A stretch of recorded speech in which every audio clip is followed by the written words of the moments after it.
Hello, my name is Jacob Hale, and today we will be discussing liability issues and disasters as it relates to the field of emergency management. So the first thing that we should do when unwrapping this issue is come to an agreement in terms of our terms and our definitions. Here I'll read off what the FEMA definition is, and then we'll kind of discuss why it's important to have a definition. So here on the slide it says an occurrence of natural catastrophe, technological accident, or human caused event that has resulted in severe property damage, deaths, and or multiple injuries. And this is straight from the FEMA.gov website.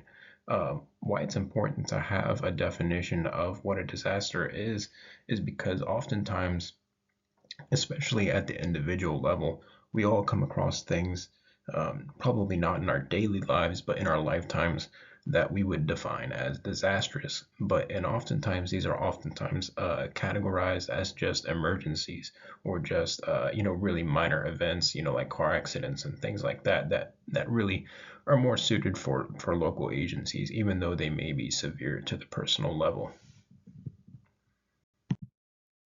The next thing that we have to agree on is what is a liability, or at least we have to understand how the legal system views liability. And if you wanted to simplify it, you could really just say what liability is legal responsibility. And it says that there in the first sentence. And the reason that legal responsibility or liability is so important is that's really the purpose of what much of the court and legal system does, is it's trying to figure out who is responsible for said actions or said circumstances. And when we're talking about how liability relates to things such as hurricanes, floods, earthquakes, wildfires, we'll get to that here later in the presentation. But defining who is liable and who is legally responsible is a very important aspect of coming to a conclusion and ensuring that the people affected are getting the help that they need. So, like any problem that faces the population, politicians are not dumb, and they certainly understand that in almost every case, no one wants to be the one, holding the buck. No one wants to be the one that's gonna have to shell out all the money for the damages that you see on the screen here, just as an example.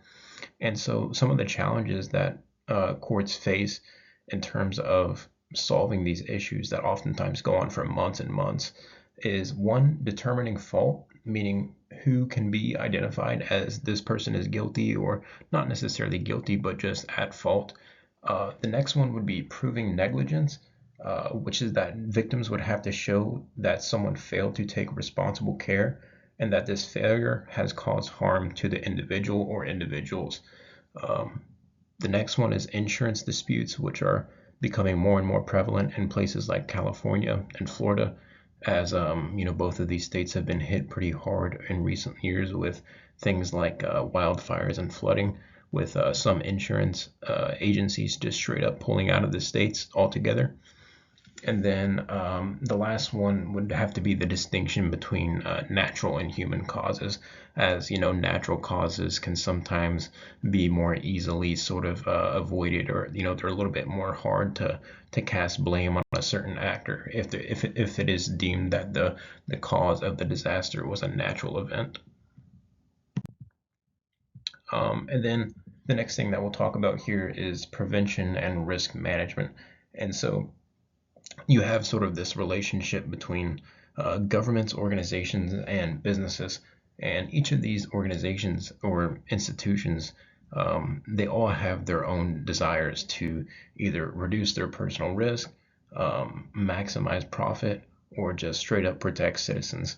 And once again, of course, public officials are always aware of this, and they're constantly working alongside of insurance companies to ensure that uh, citizens can get what they need without being sort of exploited by these insurance companies, which is becoming more and more of a problem.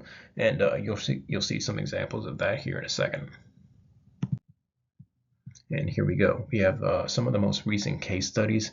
I feel like the most obvious one that people always point towards is the 2010 Deepwater Horizon spill, which I have an image of here.